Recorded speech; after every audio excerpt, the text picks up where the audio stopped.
नमस्कार। नमस्कार। महर्षि अरविंद फाउंडेशन एवं इथनिक साइंस फाउंडेशन के द्वारा संचालित तत्वबोध भगवद गीता हिंदी के आज के व्याख्यान सत्र में आप सभी का हार्दिक अभिनंदन एवं स्वागत करता हूं। पिछले सत्र में हमने अध्याय 4 तक के व्याख्यान को सुना था, आज उससे आगे का रहेगा। तो मैं आचार्य रवीना जी से निवेदन करता हूं कि वो आगे के मंच संचालन के लिए आए। हरिओम।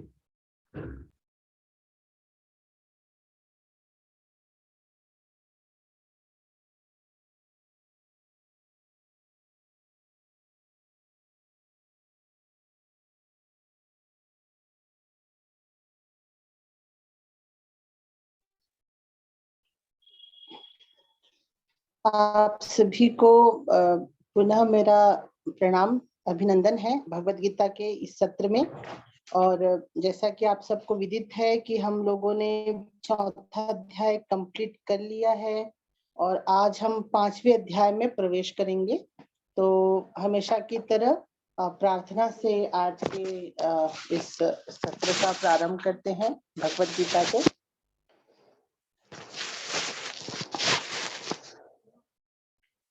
ॐ अज्ञानतिमिरान्धस्य ज्ञानाञ्जनशलाकया चक्षुरोन्मिलितं येन तस्मै श्रीगुरवे नमः। सच्चिदानन्दरूपाय विश्वोत्पत्त्यादिहेतवे तापत्रयविनाशाय श्रीकृष्णाय वयं नमः। वसुदेवं सुतं देवं कंसचाणूर्णमर्दनं देवकी परमानन्दं कृष्णं वन्दे जगद्गुरुं। हे कृष्ण करुणा सिन्धु दीनबन्धु जगत्पते गोपेश गोपिका कांत राधा कांत नमोस्तुते। तप्त कांचन गौरांगी राधे वृंदावनेश्वरी वृषभानुसुते देवी प्रणमामि हरिप्रिये। जय श्री कृष्ण चैतन्य प्रभु नित्यानंद श्री अद्वैत गदाधर शिवासादि गौर भक्तवृंद स्थापकाय च धर्मस्य सर्वधर्म स्वरूपिणे अवतार वरिष्ठाय रामकृष्णाय ते नमः। हरे कृष्णा कृष्ण कृष्णा हरे हरे हरे राम राम राम हरे हरे। हरे कृष्णा कृष्ण कृष्ण हरे हरे हरे राम राम राम हरे हरे।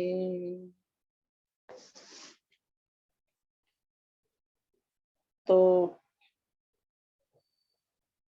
आज हम 5वें अध्याय में प्रवेश करेंगे और अध्याय का नाम भी बड़ा सुंदर है। इस अध्याय का नाम है कर्म संन्यास योग। हमने अभी तक देखा कि अलग अलग अध्याय पे अलग अलग विषय की पुष्टि होती है और हर अध्याय में जब हम चर्चा करते हैं तो उस विषय को उसमें बहुत गहराई से समझाया जाता है। और 5वें अध्याय में प्रवेश करने से पूर्व मैं थोड़ा सा एक भूमिका के साथ मैं 5वें अध्याय पे बात करूंगी। अध्याय 1 जिसे हम विषाद योग के नाम से जानते हैं। आप सभी जानते हैं कि अर्जुन के विषाद से, दुख से, दन्यता से अध्याय 1 का प्रारंभ होता है। अध्याय 2 को हम सांख्य योग के नाम से जानते हैं क्योंकि इसमें तत्व ज्ञान की चर्चा है। आत्मा का स्वरूप क्या है, आत्मा का स्वभाव क्या है, आत्मा कैसा है, आत्मज्ञानी पुरुष कैसा चलता है, कैसा उठता है, कैसा बढ़ता है, तब आत्मज्ञान और ज्ञान योग के बारे में दूसरा अध्याय बात करता है। उसको भी हम लोगों ने बात किया। हम लोग जब तीसरे अध्याय में प्रवेश किए तो तीसरा अध्याय कर्म योग के बारे में बताता है कि कर्म योग कैसा करना चाहिए। एक साधक है किस तरीके से काम को, अपने कर्म को संपादित करेगा। ये हम लोगों ने चौथे अध्याय में, तीसरे अध्याय में बात किया। जब हम चौथे अध्याय में गए तो चौथे अध्याय का नाम क्या था? चौथे अध्याय का नाम था ज्ञान योग। तो इसमें हम लोगों ने ज्ञान योग के बारे में चर्चा किया और आज हम प्रवेश करेंगे संन्यास योग। तो आप समझिए कि ये जो अलग अलग चैप्टर है वो अलग अलग विकास के सोपान है, स्टेप ऑफ द डेवलपमेंट। विकास के अलग अलग स्टेप हैं। आपका किस तरीके से कोई व्यक्ति स्पिरिचुअलिटी में जाता है, उसका ये स्टेप, अलग अलग स्टेप है। आपने देखा होगा मनुष्य जो है सामान्यतः अपनी वासनाओं से और स्वार्थ से प्रेरित होकर काम करता है। ध्यान से समझिएगा, कोई भी मनुष्य है अपने वासनाओं से या स्वार्थ से प्रेरित होकर कर्म करेगा। आप कोई भी कर्म उठा के देख लीजिए, हर कर्म के पीछे वासना होगी या स्वार्थ होगा, सामान्य व्यक्ति का। तो वासना और स्वार्थ से प्रेरित होकर काम करने वाले व्यक्ति को अगर हमको आध्यात्म की ओर ले जाना है, स्वार्थ और वासना से प्रेरित व्यक्ति को, ध्यान से समझिएगा, स्वार्थ और वासना से प्रेरित व्यक्ति को यदि आपको अध्यात्म की ओर ले जाना है तो आपको कुछ अलग अलग स्टेप बनाने होंगे, अलग अलग, आपको अलग अलग लेवल पे उसकी शिक्षा देनी होगी। तो यदि कोई व्यक्ति अपनी वासना और स्वार्थ से प्रेरित होकर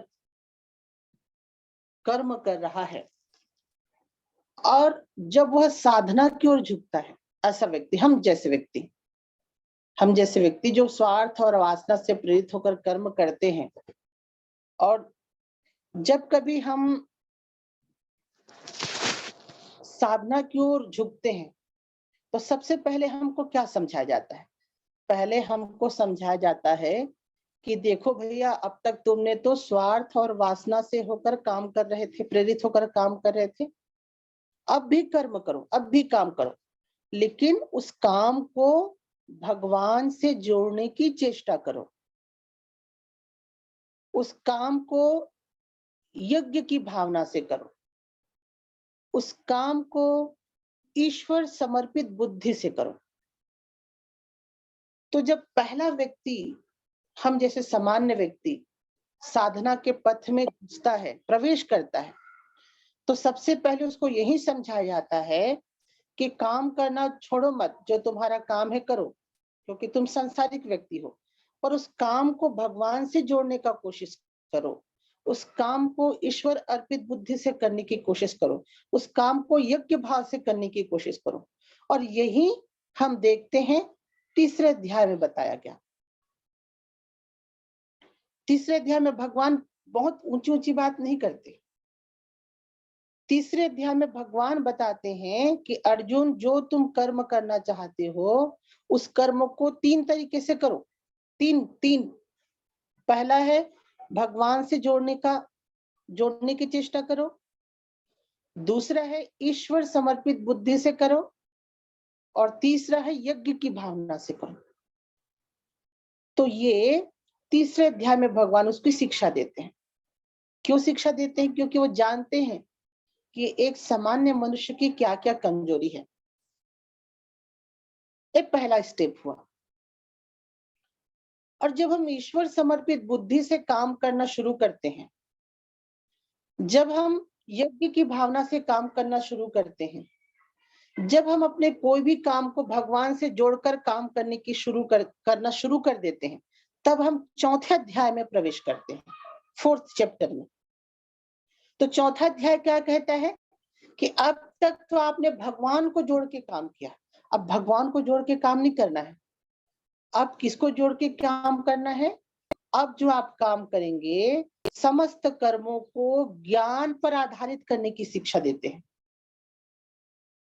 अब तो अभी भी कर्म करो, लेकिन उसको ज्ञान पे आधारित करो, ज्ञान पे उसको रखो। ये चौथे अध्याय पे, ये थोड़ा सा उससे हायर लेवल का स्टेज है, आप समझ पा रहे होंगे। तो जब हम पहले कर्म को भगवान को समर्पित होके करते थे, तीसरे अध्याय में थे, तीसरे अध्याय के साधक थे। और जब हम कर्म को ज्ञान पे आधारित होके करने लगते हैं, तब कोई इष्ट देवी देवता कुछ नहीं होता, ज्ञान पे आधारित होकर कि भैया सतो है, सत्व गुण, रजोगुण, तमोगुण, जो गुण है गुण में ही बरत रहे हैं। ऐसा करके जब हम ज्ञान पे, अपने ज्ञान पे आधारित होकर कर्म करते हैं, तो आप चौथे अध्याय में प्रवेश करते हैं। क्योंकि ज्ञान, जब कोई कर्म आप ज्ञान के आधार पे करते हैं, तो कर्म को आप क्या कर रहे हैं? अकर्म बना रहे हैं। अब कर्म अकर्म की व्याख्या मैं नहीं करूंगी, क्योंकि बहुत विस्तार से मैंने किया। तो चौथे अध्याय में हम क्या देखते हैं? कर्म को अकर्म बनाया जा रहा है। किसके माध्यम से? ज्ञान के माध्यम से, ज्ञान की दृष्टि से, तत्व से, तत्व ज्ञान से हम कर्म को अकर्म बना रहे हैं। कौन से अध्याय में? चौथे अध्याय में। ये दूसरा स्टेप है। और 5वां अध्याय संन्यास योग, ये तीसरा स्टेप है। जब आप ज्ञान पे आधारित करके कर्म को अकर्म बनाते हैं, तो आप 5वें अध्याय में प्रवेश करते हैं, जिसको संन्यास योग कहा जाता है। जब आपने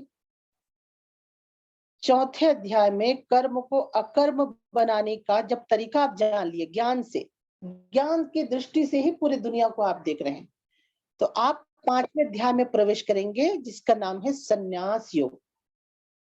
और संन्यास योग में कर्म की अपेक्षा नहीं होती, आपके जो कर्म के बंधन है स्वतः ही छूट जाते हैं। आप देखे होंगे कि जो वीतराग सन्यासी होते हैं, वो सन्यासी कर्म से परे होते हैं, उनको कोई कर्म करने की आवश्यकता नहीं होती, क्योंकि वो 5वें अध्याय की स्टेज में पहुंच जाते हैं। कौन से? संन्यास योग, कर्म संन्यास योग। और ध्यान दीजिए, बहुत सूक्ष्म बात, और जब आप कर्म को अकर्म बना के संन्यास योग में प्रतिष्ठित हो जाते हैं, तब 6वें अध्याय का प्रारंभ होता है, जिसका नाम होता है ध्यान योग, जो छठा आपका चौथा स्टेज है। तो ध्यान योग में प्रवेश करने से, ये ध्यान योग में जाने की भूमिकाएं हैं। हम क्या करते हैं, कहीं से ध्यान सीख लेते हैं, मेडिटेशन का तरीका सीख लेते हैं और अपने घर में प्रैक्टिस करते हैं, पर बुनियादी चीजों पर हम ध्यान नहीं देते। एक जो, अब उसके बाद हम क्या बोलते हैं, भैया हम तो बहुत ध्यान, अब सामने वाला बहुत ध्यान कर रहा है 5-6 महीनों से, अचानक हम देखते हैं कि वो गलत भी काम करने लग गया, पतन की अवस्था में चला गया। तब हम सोचते हैं, अरे ये तो बहुत अच्छा ध्यानी व्यक्ति है, लेकिन इतना क्रोधी है। अरे इतना ध्यान करता है, मेडिटेशन करता है, लेकिन हमेशा कुतर्क करते रहता है। अरे यार, ये इतना ध्यान करता है, लेकिन इसका तो किसी से नहीं बनता, सबसे चिढ़ता रहता है। क्यों? ऐसा क्यों हुआ? क्योंकि ध्यान योग में प्रवेश करने से पूर्व आपको एक बेसिक नींव बनाना पड़ेगा, एक आधार बनाना पड़ेगा। और ये आधार है अध्याय 3, अध्याय 4 और अध्याय 5। जब आप ईश्वर समर्पित बुद्धि से कर्म करेंगे, तो अध्याय 3 में होंगे। जब आप ज्ञान पे आधारित कर्म करेंगे, अध्याय 4 पे होंगे। और जब आप कर्म को अकर्म की स्थिति में बना लेंगे, तब अध्याय 5 में होंगे। और जब ये कंडीशन आएगा, तब आप सही सही ध्यान करने के एलिजिबल होंगे, सही सही ध्यान करने के आप योग्य होंगे, सही सही आप सही सही तरीके से ध्यान करेंगे। अब देखिए, पतंजलि योग सूत्र आप सभी ने पढ़ा होगा। पतंजलि ध्यान योग में लाने से पूर्व बहुत सारे नैतिकता की बात करते हैं। यम, नियम, ब्रह्मचर्य, सत्य, अपरिग्रह इत्यादि चीजों के बारे में बात करते हैं। और ये सब बात करने के बाद फिर लास्ट में वो क्या बताते हैं, ध्यान कैसा करना चाहिए, कैसे चित्त का निरोध करना चाहिए, लेकिन उसके पहले यम नियम के बारे में बताते हैं। आपने तो सब पढ़ा होगा। तो यम नियम के बारे में क्यों पहले बताए, क्यों पहले ध्यान के बारे में नहीं बताए?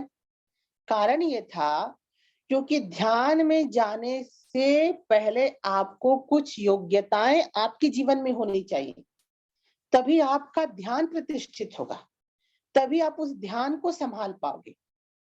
और इसी कारण भगवान ने जो ध्यान योग है 6वें अध्याय में रखा, और 6वें अध्याय में रखने से पूर्व उन्होंने कर्म योग की चर्चा की, ज्ञान योग की चर्चा की, सांख्य योग की चर्चा की और संन्यास योग की चर्चा की। और जब संन्यास योग की चर्चा करते हैं उसके बाद 6वें अध्याय में वो ध्यान योग की चर्चा करते हैं। तो ये हमारा डेवलपमेंट का एक तरीका है। पिछले बार जब हम लोगों की चर्चा चल रही थी तो एक किसी साधिका ने बहुत सुंदर बात कहा था। स्वार्थ पर चर्चा चल रहा था, तो एक भैया पूछ रहे थे कि स्वार्थ और परमार्थ में क्या अंतर है। तब स्वार्थ और परमार्थ के बारे में सब अपने अपना बातें बता रहे थे, पर वो जो दीदी हैं उन्होंने एक अलग चीज बताया। उन्होंने कहा कि भैया कोई बात नहीं, अभी आप स्वार्थी हो ना, स्वार्थ से ही परमार्थ का रास्ता खुलता है। अब हमको लगा होगा उस समय कि परिभाषा तो पूछा जा रहा है स्वार्थ और परमार्थ का, पर दीदी ने बहुत सहजता से उनको संबल बताते हुए कहा कि भैया टेंशन मत लो, आप स्वार्थ से भी काम कर रहे हो ना, धीरे धीरे स्वार्थ से भी परमार्थ सधने लगेगा। तो स्वार्थ से परमार्थ कैसे सधेगा, जो दीदी ने कहा वो बहुत गुड़ बात उन्होंने कहा। उसका विश्लेषण भगवान श्री कृष्ण इसमें कर रहे हैं। अर्जुन महाभारत का युद्ध राज्य को लेने के लिए कर रहा था। तो भगवान उसको कहते हैं कि युद्ध तो कर रहे हो पर उसको ईश्वर समर्पित बुद्धि से करो। फिर अर्जुन समझता है, उसके बाद भगवान बोलते हैं कि नहीं, अब उसको ज्ञान योग में प्रतिष्ठित करके कर्म करो। फिर बोलते हैं कर्म को अकर्म बना डालो, और उसके बाद ये संन्यास योग के बारे में बात करते हैं। तो इस प्रकार से कहने का तात्पर्य यह है कि यह एक सोपान है, और इस सोपान से जो स्वार्थ से परमार्थ की ओर जो रास्ता है वो इसी सोपान से जाता है, और इसी सोपान से हम सबको चलना चाहिए। जो शुरुआत के साधक हैं, जो तत्व को नहीं जानते हैं, ज्ञान पे प्रतिष्ठित नहीं है, हमको ऐसा ही सलाह देना चाहिए कि भैया तुम्हारे जो इष्ट हैं, जो तुम काम कर रहे हो, अपने फल को उनको समर्पित करके काम करो। थोड़ा और अच्छा स्टेज में चले गए तब उनको बताएं कि नहीं भैया, इष्ट से तो ठीक है, लेकिन तुम सोचो कि ये जो प्रकृति है गुण पे ही बरत रही है, सत्वरज तम अपने आप काम कर रहा है, तुम साक्षी भाव को लाने की कोशिश करो, और जो कर्म में अकर्म की स्थिति में जाने की कोशिश करो। ये दूसरा आप उनको स्टेज पे पहुंचा दिए, 4थे अध्याय पे। फिर 5वें अध्याय में पहुंचा दिए कि अंतिम स्थिति क्या है, सारे कर्म को छूट जाना, सारे कर्म का छूट जाना मन से, ये आपकी 5वीं स्थिति है। और उसके बाद आप ध्यान योग में प्रतिष्ठित होंगे, सही सही ध्यान में, ध्यान के आप योग्य होंगे। तो ये 5वें अध्याय का नाम इसी कारण भगवान ने संन्यास योग रखा। तो ये 5वें अध्याय की एक भूमिका है जिसपे हम कर रहे हैं, और हम इस 5वें अध्याय को आगे हम प्रवेश करते हैं, पढ़ते हैं। तो 5वें अध्याय का पहला श्लोक हम पढ़ते हैं।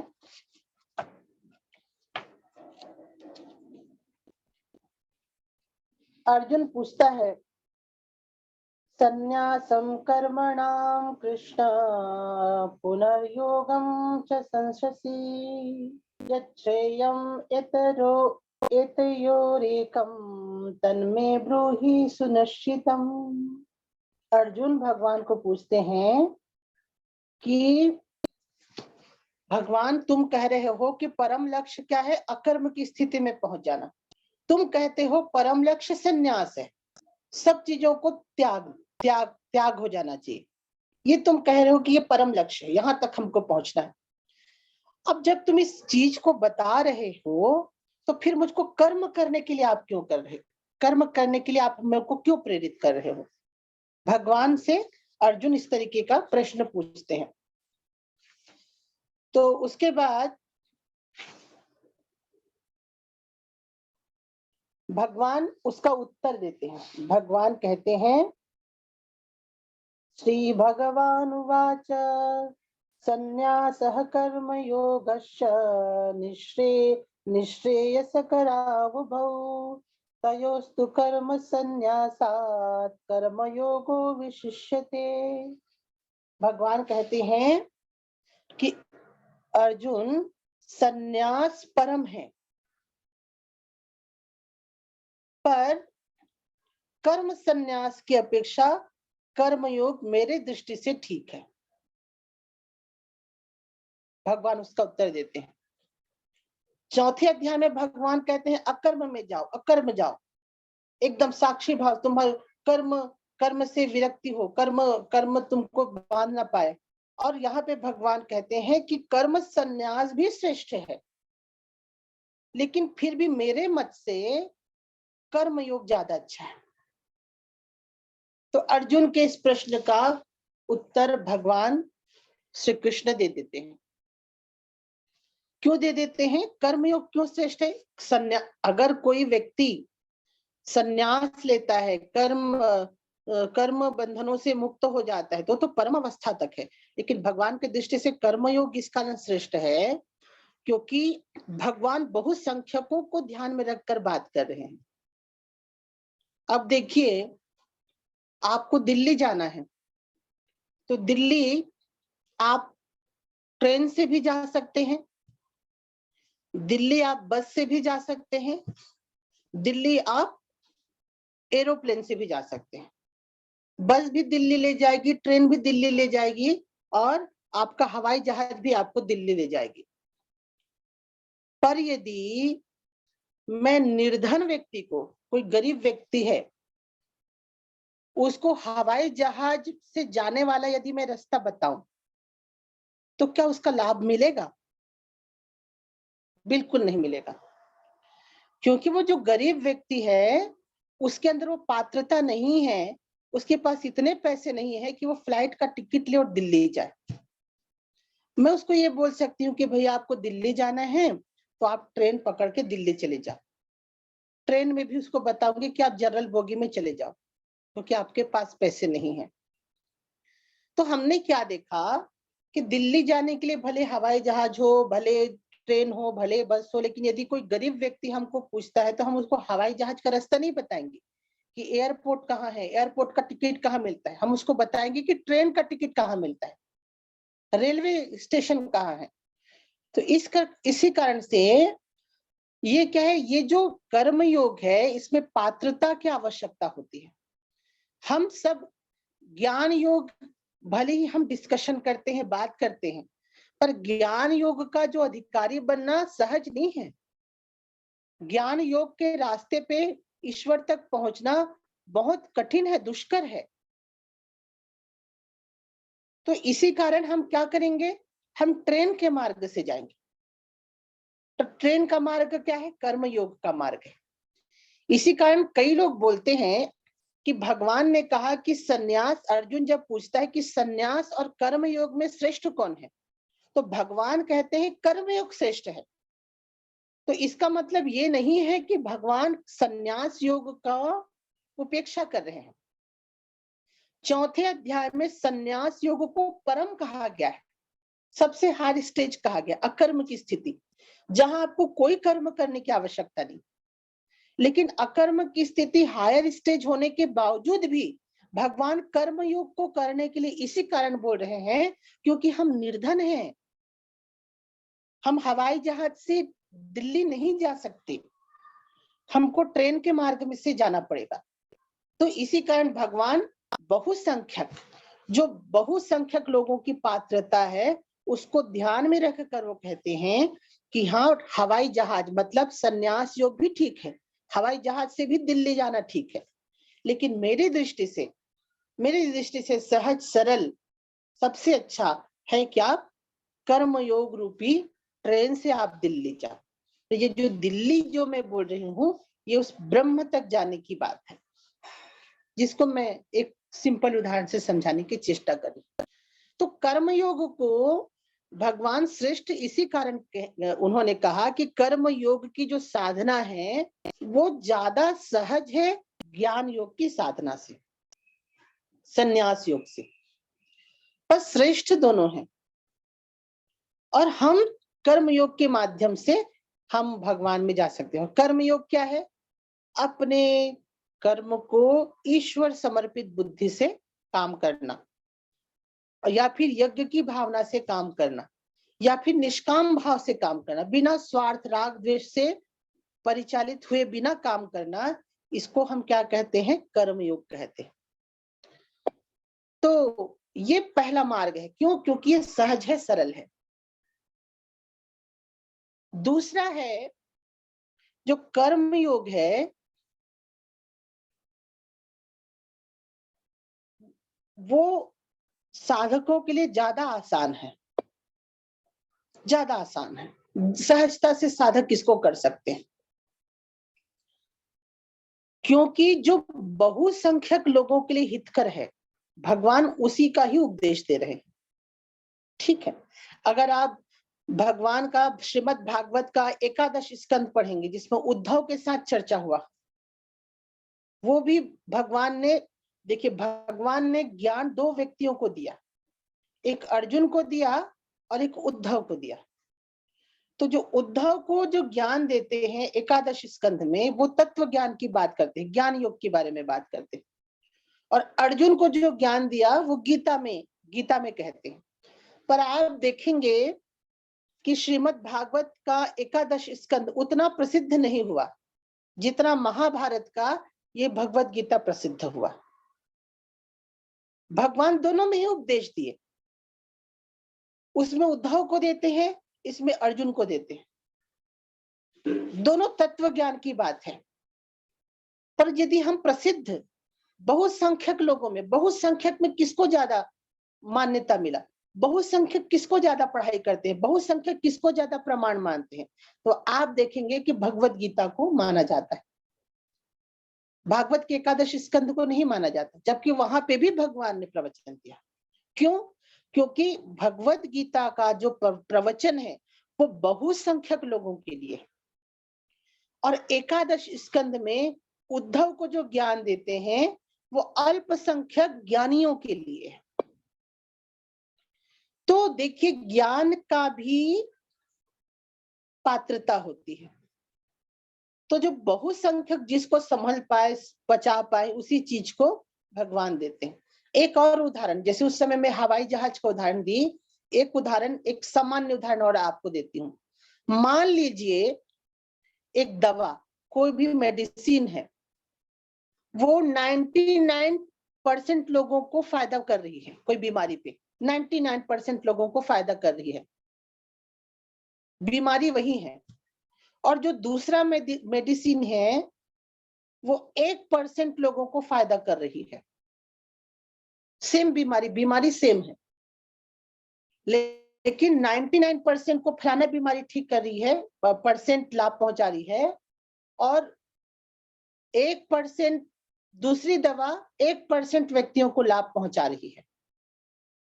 तो बताइए आप कौन से दवाई को प्रेफर करेंगे?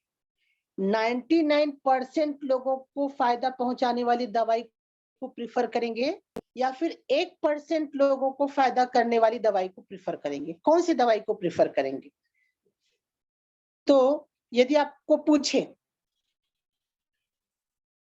कौन सी दवाई श्रेष्ठ है, तो आप क्या बोलेंगे कि भैया सबसे अच्छा श्रेष्ठ दवाई वो दवाई है। कौन सा दवाई? जो 99% लोगों को फायदा करती है, और 1% लोगों को फायदा करने वाली दवाई है, ठीक है, गलत नहीं है, लेकिन आपको जब पूछा जाए, प्रशंसा करने के लिए बोला जाए, तो आप तो 99% लोगों को जो दवाई फायदा किया है उसी को आप बताएंगे। तो वैसा ही ये जो कर्म योग रूपी दवाई है वो 99% लोगों के लिए फायदेमंद है, और संन्यास रूपी जो मेडिसिन है, दवाई है, वो 1% लोगों के लिए फायदेमंद है। तो भगवान को यदि पूछा जाए, अर्जुन पूछता है 5वें अध्याय का 2रा श्लोक, अर्जुन पूछते हैं ना कि संन्यास और कर्म में सबसे बड़ा कौन है? तो बताइए भगवान किसको बताएंगे, 99% फायदा करने वाली दवाई को कि 1% फायदा करने वाली दवाई? निश्चित रूप से भगवान 99% फायदा करने वाली दवाई को ही बताएंगे, उसी को ही रेफर करेंगे, उसी को ही प्रिस्क्राइब करेंगे। और ये जो 99% फायदा करने वाला दवाई है उसका नाम कर्म योग है। तो मैंने 2 उदाहरण दिया, एक जहाज का, ट्रेन का सफर फायदेमंद है क्योंकि हम इतना पैसा नहीं है कि हम हवाई जहाज से सफर करें, और यदि हमको पूछा जाए कौन सा दवाई लोगे, तो हम तो बोलेंगे भैया कि जो 99% दवाई फायदा में का लोगों को पहुंचाती है उस दवाई को हमको बताओ। तो इस प्रकार से जो कर्म योग का जो मार्ग है वो 99% लोगों को फायदा कराता है। अब तीसरा तर्क, भगवान एक और क्यों कर्म योग को श्रेष्ठ कहे? क्योंकि जो कर्म है ना वो हमारे लिए दर्पण के समान है। एक गाना है ना कि तोरा मन दर्पण कहलाए, तोरा मन दर्पण कहलाए, भले बुरे सारे कर्मों को देखे और दिखाए, तोरा मन दर्पण कहलाए, तोरा मन दर्पण कहलाए। तो उसमें क्या कहा गया है? भले बुरे सारे कर्मों को, जो हमारे भले और बुरे जितने कर्म हैं, देखे और दिखाए, तोरा मन दर्पण कहलाए। तो जो तीसरा रीजन है कर्म योग को चुनने का, उसका रीजन यह है कि कर्म हमारे लिए दर्पण के समान है, आईने के समान है। ये जो कर्म मानो सफेद कपड़े के समान है, थोड़ा सा भी गंदा होता है तो हमको दिख जाता है, सफेद कपड़ा। हम सोचते हैं जब कपड़ा खरीदने जाते हैं तो घर वाले क्या बोलते हैं, अरे रे सफेद कपड़ा मत खरीदो, रंगीन कपड़ा खरीदो। क्यों रंगीन कपड़ा क्यों खरीदे? क्योंकि सफेद कपड़े खरीदने से जल्दी से दाग लग जाता है, गंदा हो जाता है। तो ये मूर्खता की बात। रंगीन कपड़े में भी गंदगी जल्दी रंगीन कपड़े में भी गंदा होता है, मैल पड़ता है, और सफेद कपड़े में भी मैल पड़ता है। ध्यान से समझिए, रंगीन कपड़े में भी मैल जमता है, सफेद कपड़े में भी मैल जमता है, लेकिन सफेद कपड़े की जो गंदगी है वो हमको दिखाई देती है, रंगीन कपड़े की गंदगी हमको दिखाई नहीं देती। और इसी कारण हम भ्रम से कहते हैं कि सफेद कपड़ा नहीं खरीदो, रंगीन कपड़ा खरीदो, पर यह हमारा भ्रम है। दोनों गंदे होते हैं, पर सफेद कपड़े में हमको गंदगी दिखती है। तो जो कर्म योग है वो सफेद कपड़े के समान है, क्योंकि कर्म हमारे लिए दर्पण के समान है। अगर आप दर्पण को देखेंगे आपके चेहरे में कुछ मैला कुचैला दिखता रहेगा तो आप तुरंत अपने चेहरे को साफ करेंगे और उसके बाद फिर दर्पण के पास चले जाएंगे। ठीक, तो क्या हम दर्पण को देख के अपने आप को साफ करते हैं? तो कर्म योग इसी कारण बहुत उपयोगी है, क्योंकि ये हमारे लिए दर्पण के जैसे काम करता है। कर्म के द्वारा हमारे मन की जो गंदगी है, मन का जो पाप है, मन का जो दोष है वो बाहर आता है। मैं अहंकारी हूँ, अगर मैं सन्यासी होके बैठ जाऊं, अभी तो मैं बड़ा बड़ा प्रवचन दे रही हूँ आप लोगों के सामने, और आप सम्मान भी करते हो कि दीदी आती है प्रवचन देती है। मैं सन्यास में किसी आश्रम में बैठ जाऊं, मैं किसी पर्वत के नीचे कंदराव में बैठ जाऊं तो बड़ा सम्मान मिलेगा।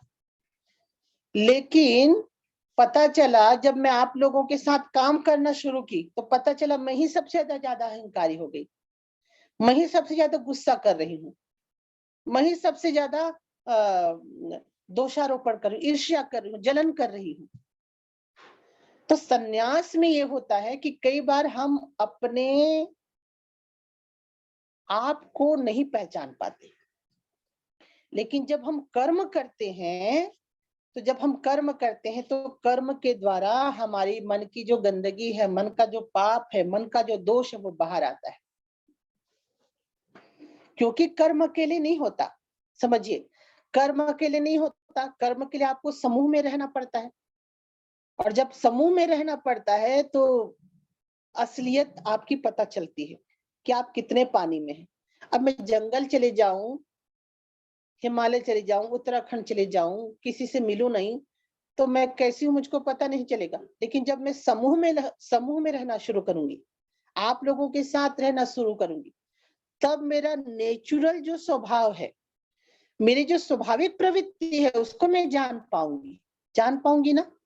और जब मैं अपने स्वाभाविक प्रवृत्ति को जान पाऊंगी तब उसको खत्म करने के लिए मैं साधना करूंगी, उस दोष को, उस मैलापन को दूर करने के लिए मैं प्रयत्न करूंगी। तो इसी कारण भगवान बहुसंख्यकों के लिए बात कर रहे हैं कि कर्म योग हमारे लिए इसी कारण जरूरी है क्योंकि कर्म हमारे लिए दर्पण के समान है, और इसी कारण हमको कर्म योग का अभ्यास करना चाहिए। लेकिन सन्यास परम लक्ष्य है, अकर्म की स्थिति परम लक्ष्य। बार बार मैं आपको बोलूं, अकर्म की स्थिति, सन्यास ही हमारा परम लक्ष्य है। लेकिन फिर भी हमको कर्म योग करना चाहिए सन्यासी होने के बावजूद भी, क्योंकि कर्म योग से हम अपने मन के गंदगी, मैल को देख सकते हैं और उसको साफ कर सकते हैं। और इसी कारण हम देखें कि जो परम सन्यास तक पहुंच चुके थे, शंकराचार्य देखिए, शंकराचार्य जी तो सन्यासी थे, पर उनके जैसा कर्मठ व्यक्ति आप कहीं पाएंगे? पूरे भारत के पूरे चारों धाम में अपना एक मठ बना दिए, पुरी में अपना एक मठ बनाए, उधर बद्रिकाश्रम में एक मठ बनाए, उधर द्वारिका में एक मठ बनाए, इधर श्रृंगेरी मठ बनाए, दक्षिण भारत में। सन्यासी थे, अकर्म की स्थिति में रहते थे, उनको कर्म करने की कोई आवश्यकता नहीं थी, वो तो परम सन्यास तक पहुंच गए थे। फिर भी सन्यास होने के बावजूद, अकर्म की स्थिति में पहुंचने के बावजूद भी शंकराचार्य जैसे कर्मठ व्यक्ति हम नहीं देख पाते, क्योंकि उनका भी कहना था कि सन्यास परम लक्ष्य है, लेकिन हमको कर्म योग का ही आश्रय लेना चाहिए, कर्म योग के ही साथ हमको चलना चाहिए। तो ये शंकराचार्य का उदाहरण है। आज से लगभग 3000 वर्ष पूर्व इस देश में एक महामानव का जन्म हुआ, जिनका नाम था भगवत महात्मा बुद्ध। हम सब जानते हैं कि बिहार के लुम्बिनी नामक स्थान पर बौद्ध गया में बौद्ध गया में उनको ज्ञान की प्राप्ति हुई थी। भगवान बुद्ध को, उनको कोई आवश्यकता नहीं था कि वो कर्म मुक्त हो सकते थे, अकर्म की स्थिति में पहुंच गए थे, संन्यास की स्थिति में पहुंच गए थे। लेकिन फिर भी हम देखते हैं कि अकर्म की स्थिति पहुंचने के बावजूद भी, संन्यास की स्थिति में पहुंचने के बावजूद भी वो इतना सक्रिय रूप से कर्म किए। हम कृष्ण को देखें, राम को देखें, स्वामी विवेकानंद को देखें, सब संन्यास के लेवल पे पहुंच गए थे, फिर भी उन्होंने कर्म योग का आश्रय लिया, क्योंकि कर्म हमारे लिए दर्पण के समान है। हम कई साधकों को देखते हैं, बड़े सन्यासी दिखते हैं, पूजा पाठ करते हैं, ध्यान करते हैं, पर जब वो समूह में रहते हैं तो दो व्यक्तियों के साथ भी वो लोग बैलेंस के साथ नहीं चल पाते। और हमारे गुरुजी तो इस बात को बड़ा बहुत बहुत बहुत ही ज्यादा समझाते थे। महर्षि अरविंद जी कई बार कहते थे कि आप 5 लोग प्रेम से, ध्यान से समझिएगा कितना कर्म योग के बारे में सूक्ष्म वो बात कहते थे। अभी भी मुझे अभी स्मरण आया वो चीज, अभी जस्ट वो कहते थे कि 5 लोगों के साथ तुम प्रेम से नहीं रह सकते, और तुम कितना भी ध्यान और पूजा पाठ करो, संन्यास करो, तो कोई मतलब का नहीं, वो व्यर्थ है। यदि 5 लोगों के साथ तुम मिलके नहीं रह सक रहे हो तो चाहे हम कितना ध्यान करें, सुबह से शाम तक जप और ध्यान और सब में करें, पर 5 लोगों के साथ रह रहे हैं तो इसको नीचा गिरा रहे हैं, उसको उल्टा सीधा बोल रहे हैं, इसके लिए षड्यंत्र रच रहे हैं, उससे चिढ़ रहे हैं, उससे ईर्ष्या कर रहे हैं। तो हमारे गुरुजी कहते थे जब हाथुर्णा में थे कि तुम 5 लोगों से प्रेम से मिल के नहीं रह सकते, प्रेम से नहीं रह सकते, तो तुमको दिन भर का जो तुम्हारा ध्यान जप उसका कोई मतलब नहीं, क्योंकि असली परीक्षा तो तुम्हारे ज्ञान की तभी होगी जब तुम समूह में रहोगे, सामान्य समूह में रहोगे। एक कविता था ना कि वह पथ क्या, पथिक की कुशलता क्या, ध्यान से समझिएगा, वह पथ क्या, पथिक की कुशलता क्या, जिस पथ में बिखरे शूल न हो। वह पथ क्या, पथिक की कुशलता क्या, जिस पथ में बिखरे शूल न हो। नाविक की धैर्य कुशलता क्या, नाविक की धैर्य कुशलता क्या, यदि धाराएं प्रतिकूल न हो। वह पथ क्या, पथिक की कुशलता क्या। अरे भाई, रास्ते में कंकड़ कांटे पड़े हुए हैं, तो तुम असली पथिक, असली राहगीर तभी होगे जब उस कांटों से भरे रास्ता पर भी तुम बच के निकल पाओगे। वह पथ क्या, पथिक की कुशलता क्या, जिस पथ में बिखरे शूल न हो। और नाविक की धैर्य कुशलता क्या, जब धाराएं प्रतिकूल न हो। हम बोलते हैं बहुत अच्छे नाविक हैं, बहुत अच्छा जहाज चलाते हैं, लेकिन यदि समुद्र में आंधी आए, तूफान आए, और तब तुम अच्छे से नाव को चला पाओ, तब हम समझेंगे कि तुम अच्छे नाविक हो। मतलब समझ रहे होंगे आप। यदि मैं शांत पानी में नाव को चलाऊं और बोलूं कि मैं नाविक हूं, तो कोई मतलब का नहीं। यदि बवंडर आए, तूफान आए, धाराएं प्रतिकूल हो जाए, और उसके बाद भी तुम नाविक चला रहे हो, नाव को अच्छे से ले जा रहे हो, तब हम समझेंगे कि तुम सच्चे नाविक हो। तो यही भगवान गुरुजी कहते थे, गुरुजी हमेशा कहते थे, तुम्हारी ध्यान, तुम्हारी धारणा, तुम्हारा संन्यास, तुम्हारा पूजा, तुम्हारा पाठ तभी खरा उतरेगा, तभी हम मानेंगे कि वो सही है, जब तुम 5 लोगों के साथ भी बैलेंस बना के चल रहे हो। और जब तुम 5 लोगों के साथ भी बैलेंस बना के नहीं चल पा रहे हो, तो तुम कितना भी पूजा पाठ को करो, वो व्यर्थ है। तो इसी कारण इसी को मैं इसी तारतम्य में जोड़ूंगी कि कर्म योग से हमारा जो मन है, मन की भावनाएं, मन के विकारों को हम देख सकते हैं, जान सकते हैं, वो हमारे दर्पण और आईना के समान काम करता है। इसी कारण भी भगवान ने कर्मयोग की प्रशंसा की। ये चौथा कारण। पांचवा कारण क्या है?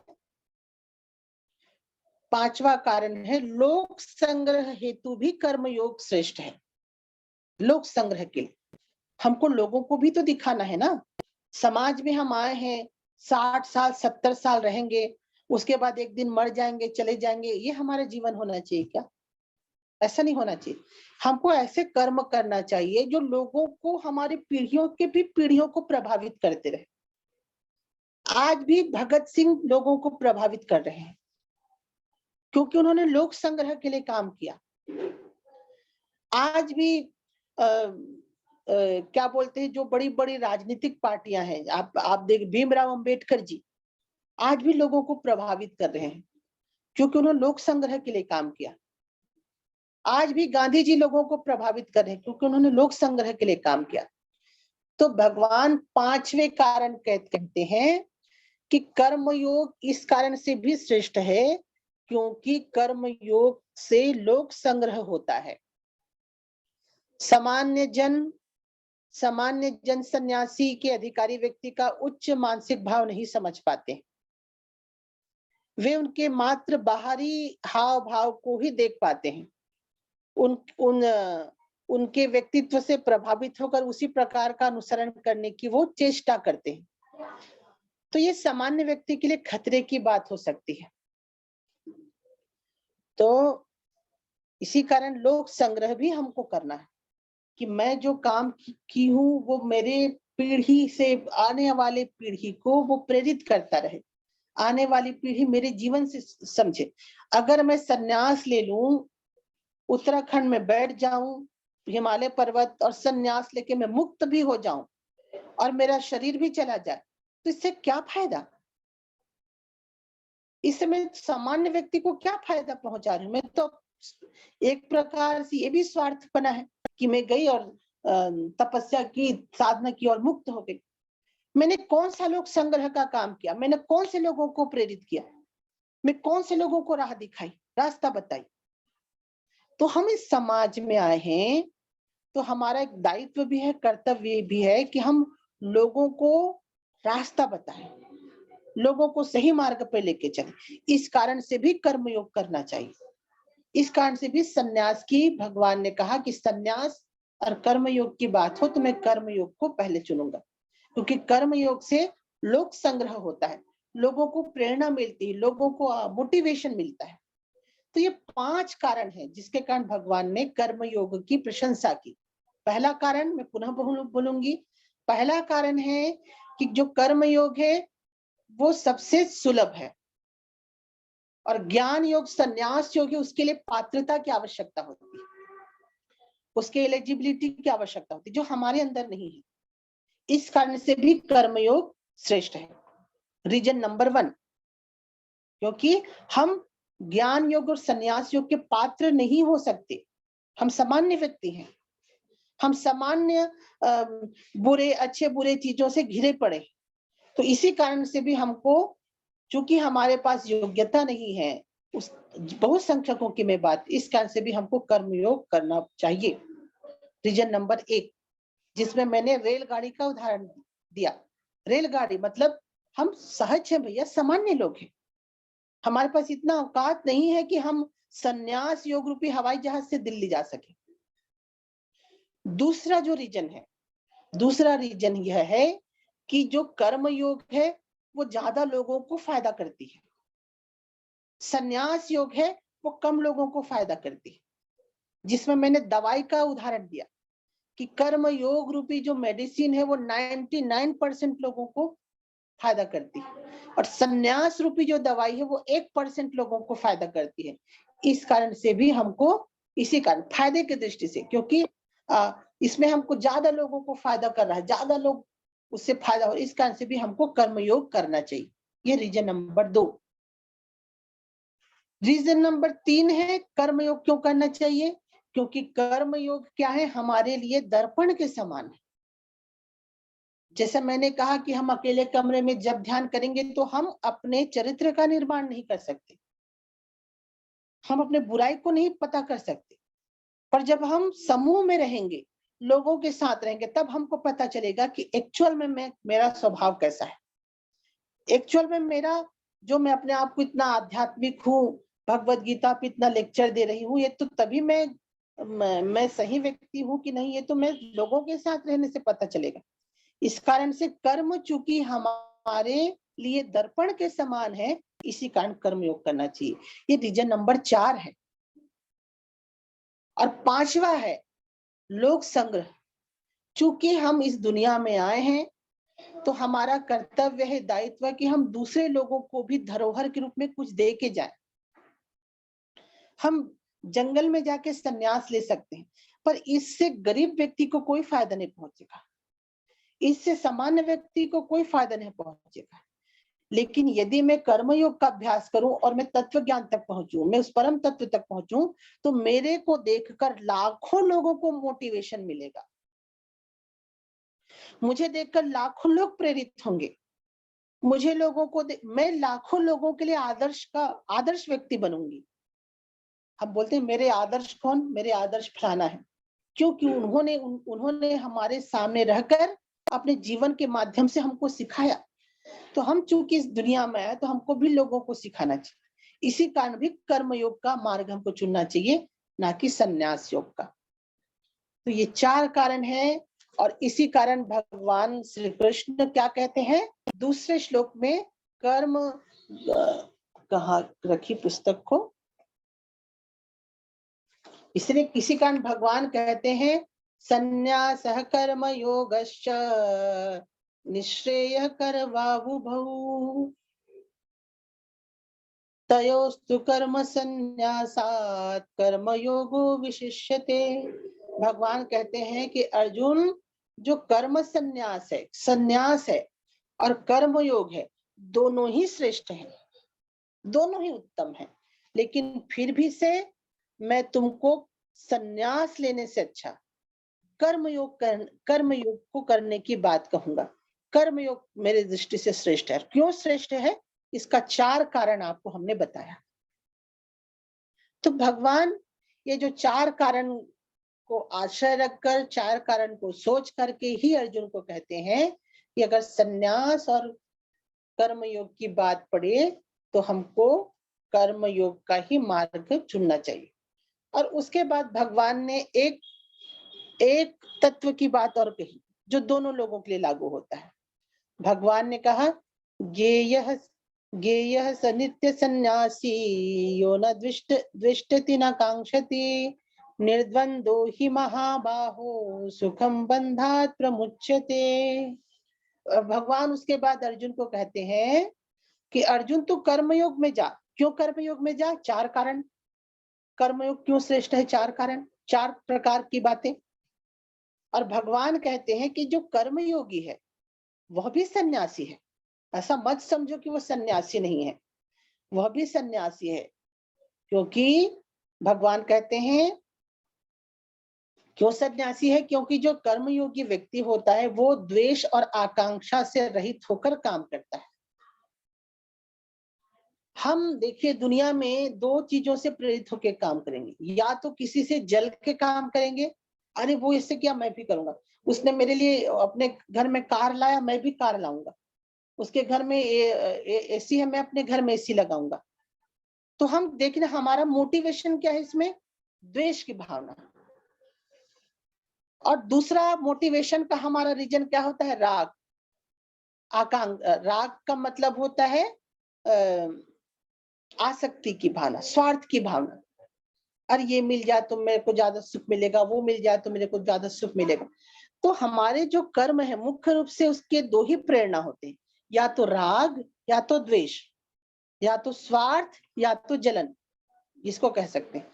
तो भगवान कहते हैं चूंकि जो कर्म योगी है वो स्वार्थ से प्रेरित होकर भी काम नहीं करता, और जो कर्म योगी है वो जलन की भावना से भी काम नहीं करता, स्वार्थ से भी प्रेरित होकर काम नहीं कर रहा है, जलन की भावना से भी काम नहीं कर रहा है, तो उसको भी तो सन्यासी ही मान, तो भी नित्य सन्यासी है, वो सन्यास से अलग नहीं है। ऐसा भगवान श्री कृष्ण अपने तीसरे नंबर श्लोक में वो कहते हैं कि राग और द्वेष से कर्मयोगी काम नहीं करता, और यदि हम अपने आप को कर्मयोगी भी मानते हैं, समझिए बात को, तो भगवान ने एक इंडिकेटर हम लोगों को दे दिया है। अगर मैं सन्यासी नहीं मानती, अब हम लोगों को जानते हैं ना, हम लोग बड़े खुरापाती दिमाग के होते हैं। चलो भगवान ने तो सन्यास के लिए मना किया है, तो मैं कर्म करूंगी और मैं कर्मयोगी हूँ, सबको बताने फिर रहे कर्मयोगी, कर्म में तो कर्मयोगी हूँ भैया, मेरे को कर्म करना चाहिए। लेकिन भगवान ने क्या कहा, कर्मयोगी के भी दो क्राइटेरिया हैं, दो शर्त हैं, तभी वो कर्मयोगी। उस शर्त को फुलफिल करोगे, उस शर्त में उतरोगे, तभी तुम कर्मयोगी हो। तो भगवान दो शर्त देते हैं। पहला है राग और द्वेष से मुक्त होकर कर्म करना। राग और द्वेष मतलब स्वार्थ की भावना से मुक्त होकर कर्म करो या जलन की भावना से मुक्त होकर के कर्म करना। तो अगर हम कर्मयोगी भी अपने आप को मानते हैं, तो हमको अपने कर्म का भी विश्लेषण करना चाहिए। क्या मेरा जो कर्म जो मैं कर रहा हूँ, कहीं स्वार्थ की भावना से तो कर्म नहीं कर रहा हूँ? स्वार्थ में भी दो तीन प्रकार का स्वार्थ। पहला स्वार्थ है धन का स्वार्थ, दूसरा स्वार्थ है पद का स्वार्थ, और तीसरा स्वार्थ है प्रतिष्ठा का स्वार्थ। कई बार हम सुख सुविधाओं के स्वार्थ से कर्म करते हैं, सुख मिल जाए। कुछ लोग होते हैं वो पद के लिए, मुझको पद मिल जाए, मान सम्मान के लिए, अरे भी मेरा नाम होना चाहिए, कितनी बड़ी प्रवचनकार है, इतनी बड़ी बात, सन्यासी है, ब्रह्मचारी है, ये मेरे को बोलना चाहिए, लोग जहां भी जाऊं मेरे पैर छूना चाहिए।